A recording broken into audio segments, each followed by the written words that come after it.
Bonjour, on est en direct du marché de l'art, c'est Marion Dupuche-Rambert, je suis Art Advisor. Le mois de novembre est traditionnellement pour les collectionneurs le mois de la photo en Europe et à Paris en particulier. Et cette année encore, l'une des plus belles foires internationales consacrées à ce médium, Paris Photo, a tenu toutes ses promesses au Grand Palais éphémère, au pied de la Tour Eiffel, où l'on pouvait retrouver aux côtés d'artistes historiques ou de tirages argentiques, de jeunes talents exposés par des galeries étrangères, ou bien encore des solo shows particulièrement remarqués cette année, présentés par des galeries parisiennes du Marais notamment. Par ailleurs, le mois de novembre, évidemment, c'est le mois de Thanksgiving, juste avant la fin de l'année, mais aussi pour les observateurs du marché de l'art, un vrai moment d'analyse lors du passage en revue des résultats des dernières ventes aux enchères à New York, capitale mondiale du marché de l'art, qui cette année ont enregistré une nouvelle fois des records, et ce malgré un climat économique tendu et une situation géopolitique mondiale incertaine. Ces résultats viendraient en apparence contrebalancer ce mitigé des ventes du mois d'octobre à Londres, mais sans toutefois, à mon avis, changer la tendance à la baisse que l'on enregistre depuis plusieurs mois sur le marché de l'art. Enfin, le mois de novembre est aussi celui des conférences, des colloques, voire des conventions organisées autour de thématiques fondamentales pour le marché de l'art, avec cette année particulièrement à Paris 2 thèmes abordés sous de nombreux angles, soit la lutte contre la fraude dans l'art et le trafic d'œuvres d'art.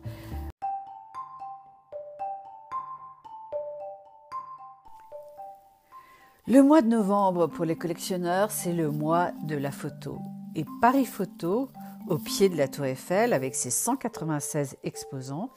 issus de plus de 20 pays cette année,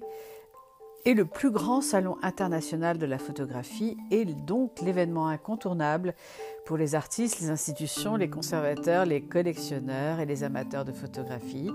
réunissant le meilleur des galeries et des éditeurs internationaux. Et cette année, pour la première fois, Paris Photo proposait un nouveau secteur dédié à la photographie dans l'ère digitale, sous le commissariat de Nina Heur, spécialiste dans l'art digital, secteur composé de 9 galeries d'art contemporain et de plateformes curatées. Les 101 expositions et collectives par ailleurs de la foire englobaient une gamme diversifiée d'œuvres comprenant des présentations de maîtres emblématiques et d'artistes novateurs, allant de Man Ray à Bill Cunningham, en passant par Dakota Mace et Sarah Sanz. À signaler que la très belle initiative Elle Paris Photo a fait son retour en présentant un parcours spécial organisé par Fiona Rogers cette année qui mettait en avant le travail de 36 femmes artistes issues de différentes galeries de la foire ainsi qu'une série de conférences.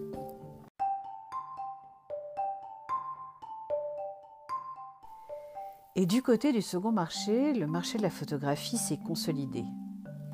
Si la photographie a acquis ses lettres de noblesse au cours du XXe siècle, c'est seulement à la fin des années 1970, quand les grandes maisons anglo-saxonnes comme Sotheby's et Christie's ont commencé à l'intégrer dans leur vocation,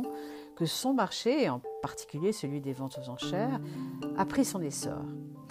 Et en France, j'aime à rappeler que la première vente a été inaugurée par le commissaire emblématique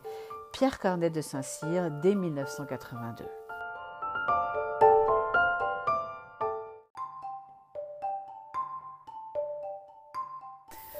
Au même moment, outre-Atlantique, les ventes aux enchères à New York pulvérisaient une fois encore quelques records, dans un contexte de marché plus morose que l'année précédente, notamment au vu des récentes actualités. Mais je souhaiterais nuancer ces résultats malgré tout en soulignant que certains risques de lots invendus ont été transférés à des garantières lors de ces ventes, et j'y reviendrai plus loin dans la minute pratique. Et rappeler aussi que Sotheby's a enregistré une perte sur une œuvre de Rothko, malgré la magnifique rétrospective qui se tient en ce moment à Paris à la Fondation Louis Vuitton, tout comme sur la vente de la prestigieuse collection de la grande mécène Emily Fisher Landau. De son côté, la vente du XXe siècle de Christie's à New York a rapporté 640 millions de dollars, avec 6 records aux enchères enregistrés, après une vente marathon de 2h30 d'œuvres du XXe siècle, établissant de nouveaux records aux enchères pour des artistes comme Fernando Botero, récemment disparu, Archil Gorski, Barbara Hepworth, John Mitchell. Faisant dire à certains experts que la vente avait été assez remarquable, surtout lorsque des événements mondiaux sont si périlleux en ce moment. et grâce à de nombreuses œuvres de grande qualité, ce que le marché recherche exactement en ce moment et qui fait dire que certaines œuvres se sont très bien comportées. Mais les plus fins observateurs ont noté que près de la moitié des lots de cette vente étaient garantis, avec soit un prix garanti par la maison de vente, soit un enchérisseur tiers, garantissant donc la vente de ces lots ou stimulant la concurrence en donnant confiance à d'autres enchérisseurs.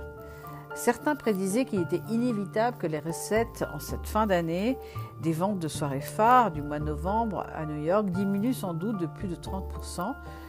par rapport à celles de l'année dernière, compte tenu de la conjoncture et notamment des offres exceptionnelles qui avaient eu lieu l'année dernière, dont la collection de plus d'$1 milliard de Paul Allen chez Christie's. Et c'est ce qui s'est passé effectivement, car même la superbe collection de Emily Fisher-Landau n'a pas produit les feux d'artifice escomptés. L'une des raisons de ces résultats a été la série de retraits qui a touché les ventes des 3 maisons de New York, Phillips, Sotheby's et Christie's, au cours du marathon des 2 semaines de vacation. Ainsi, la grande vente de soirée d'art moderne de Sotheby's, qui a commencé avec 41 lots, à comparer aux 65 lots de Christie's, s'est encore réduite au fil de la soirée. Au cours des saisons précédentes, lorsque les consignataires décidaient de retirer des lots, cela s'accompagnait toujours formellement et généralement d'une proclamation par le commissaire-priseur avant la vente. Or, c'est en cours des ventes cette année qu'une série d'annonces très hâtives a révélé une atmosphère vraiment d'incertitude. Ce sont 8 œuvres majeures, soit 20% de la vente de Sotheby's, qui ont été retirées durant la vente. Alors, si Sotheby's a réalisé néanmoins un total de $936 millions pour ses 4 ventes en soirée, suivi de Christie's avec ses $148 millions et de Phillips, où la vente en soirée a rapporté $155 millions, au total, les ventes ont remporté moins de $2 milliards, ce qui est inférieur à l'estimation qui avait été faite et en baisse de 32% par rapport aux ventes organisées à la même époque l'année dernière à New York.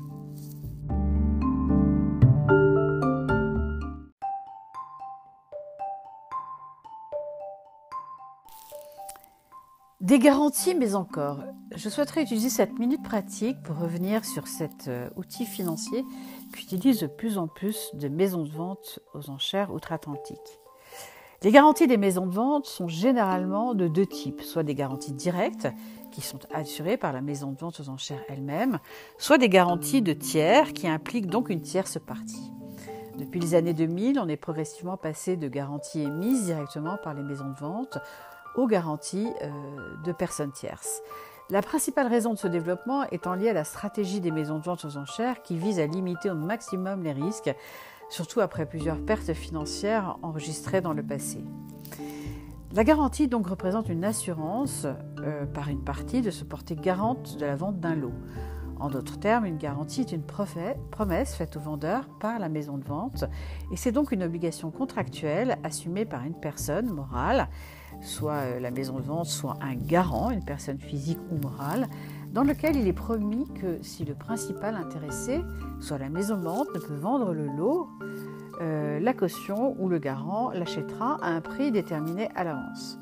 Sur le marché des enchères, il y a donc 2 types de garanties, à savoir les garanties de la maison de vente ou celles des garanties de tiers. Et dans le cas de la garantie de la maison de vente aux enchères, celle-ci joue le rôle donc de garant et paiera le prix minimum garanti au vendeur, quoi qu'il se passe, et notamment s'il n'y a pas d'enchérisseur à ce prix minimum. Dans le cas de la garantie des tiers, le rôle de la maison de vente aux enchères et le risque sont donc transférés à une tierce partie qui promet à la maison de vente aux enchères qu'elle achètera une œuvre d'art pour ce prix minimum garanti stipulé contractuellement, en l'absence d'une enchère par un autre acheteur.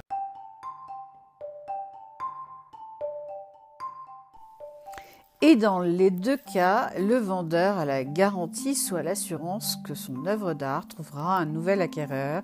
et qu'il recevra au moins le prix garanti fixé. Or, ces garanties viennent fausser de fait le jeu des enchères en transformant fondamentalement les enchères en une sorte de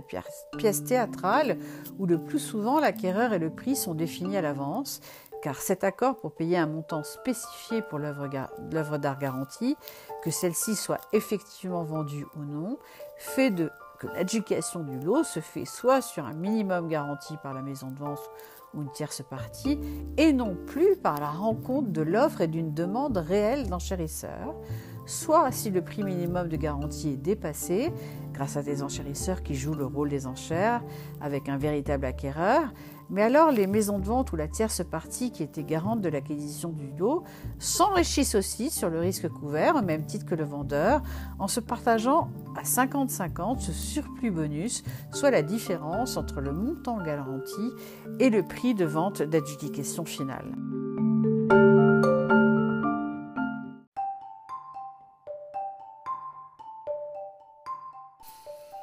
Et quoi qu'il en soit, garantir un lot et le faire savoir, c'est, outre de s'assurer de son adjudication au-delà des règles de l'offre et de la demande, un instrument financier pour rassurer le marché de l'art au moment où il tangue et un signal fort donné aux collectionneurs d'œuvres majeures. Continuez à proposer sans crainte vos plus belles œuvres à la vente.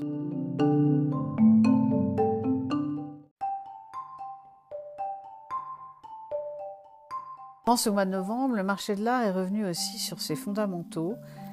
avec notamment le colloque organisé par la Compagnie des experts juridiques en criminalistique le 10 novembre à la DAGP à Paris, sur le thème « La fraude dans l'art » ou « l'art de la fraude », comme avec la table ronde organisée lors de la convention annuelle du CIMEV, le syndicat national des maisons de vente volontaires, intitulée « Les ventes aux enchères publiques face au trafic de biens culturels » et à la lutte contre le blanchiment et le financement du terrorisme. Et ces échanges entre professionnels sont venus souligner, s'il le fallait encore, à quel point les acteurs du marché de l'art se devaient d'être toujours vigilants afin de lever systématiquement le doute dès qu'il apparaissait lors d'une vente, d'une transaction, d'une expertise. De nombreux opérateurs du marché de l'art et des institutionnels comme l'OCBC, l'Office central de lutte contre le trafic de biens culturels, les douanes ou encore Tracfin qui participent en France à la lutte contre le faux dans l'art ou le blanchiment et le trafic d'objets d'art, ont pu s'exprimer lors de dans ces échanges entre professionnels et rappeler surtout ce besoin de vigilance constante et que tout le monde de l'art était concerné, de l'artiste ou ses ayants droit, passant par le marchand, l'expert, le commissaire-priseur jusqu'au collectionneur. Si le faux dans l'art, soit la contrefaçon ou la fausse signature ou fausse marque d'attribution, semble parfois question de législation, les acteurs du marché s'accordent néanmoins sur un fait aujourd'hui. Chaque œuvre d'art contrefaite ou usurpée, mise sur le marché, devrait pouvoir être définitivement écartée, à savoir être détruite, et ce même si pour certains comités d'artistes, conserver de fausses œuvres d'art permettrait d'avoir des références visuelles disponibles pour encore mieux les traquer, car les techniques de faussaires sont toujours plus performantes.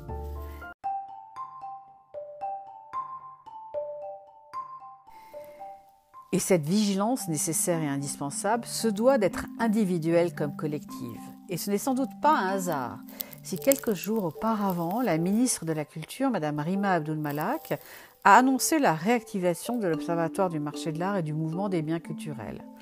Depuis 1990, il permettait un échange d'informations régulier entre commissaires-priseurs, marchands d'art, galeries et institutions publiques. Pérennisé en 2006, il avait finalement abandonné ces réunions depuis des années. Il redémarre enfin avec un objectif affiché autour de son comité de pilotage, soit réunir chaque acteur de la lutte contre la fraude et le trafic des œuvres d'art, permettant, au-delà des échanges entre professionnels, d'avoir des contacts directs avec les instances politiques.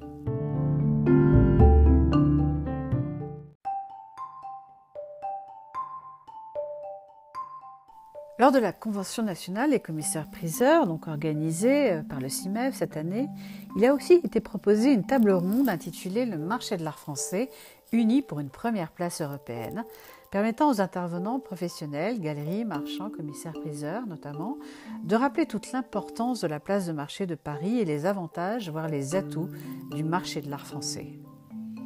En France, le marché est régulé, soit plus sécurisé, car il existe des organisations professionnelles pour les galeries et les marchands d'art, ou bien les syndicats pour les antiquités, pour faire respecter les réglementations. Par ailleurs, la fiscalité est attractive pour l'œuvre d'art en France, et un véritable cadeau nous a été offert par nos voisins anglais depuis le Brexit, en favorisant le commerce de l'art et la circulation des œuvres en provenance de l'étranger sur l'Hexagone. Par ailleurs, l'installation depuis 2 ans d'Art Basel, la plus importante foire mondiale d'art contemporain à Paris, change de fait le contenu proposé par les stands de cette foire qui attire de nouveaux collectionneurs qui viennent des États-Unis et d'Asie, comme la galerie de renommée internationale Aquavella qui n'était jamais venue en France.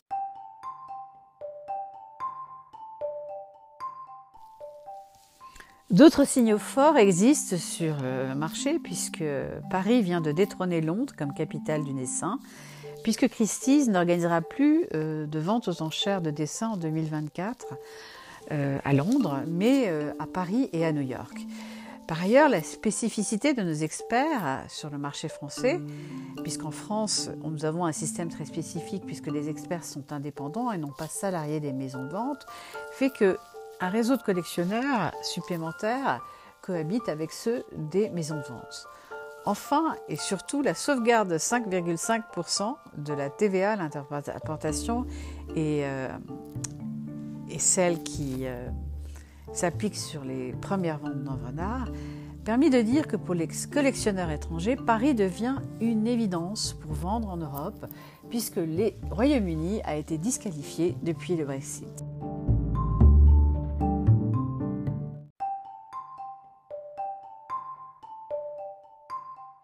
Alors, si les acteurs du marché de l'art en France échangent mieux et organisent leur vigilance pour préserver notamment la sécurité des transactions et celle des collectionneurs, il existe néanmoins un consensus qui se dégage, et ce malgré les atouts indéniables de la France qui ont été rappelés et qui font de l'Hexagone la place de marché international incontournable qu'elle est aujourd'hui, soit la nécessité pour notre pays de continuer, voire d'amplifier ses efforts, afin de promouvoir encore plus notre scène contemporaine artistique et favoriser toujours plus une diffusion renforcée et coordonnée de nos artistes à l'international.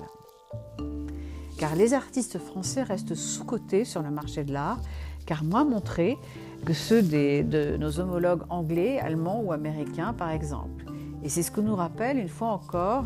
l'édition 2023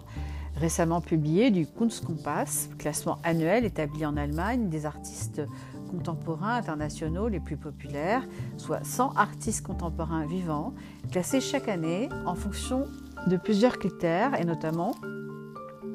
du nombre d'expositions individuelles dans plus de 300 musées internationaux de renom, ou bien de leur participation à plus de 100 expositions collectives de renom, par exemple la Biennale de Venise, ou bien encore l'acquisition par des musées de renom ou des récompenses et distinctions internationales, par exemple le prix Turner. Et encore une fois cette année, dans le top 10 des artistes présents dans ce classement, aucun artiste français n'est présent. Alors oui, la France a de véritables atouts, alors qu'elle les utilise aussi et surtout pour faire rayonner nos artistes aux 4 coins du globe. Voilà, c'était en direct du marché de l'art, épisode 11 de la saison 4. En novembre, c'est photos, garantie et vigilance. Restez à l'écoute pour un prochain épisode, ou comme nos amis anglo-saxons aiment à le dire, stay tuned.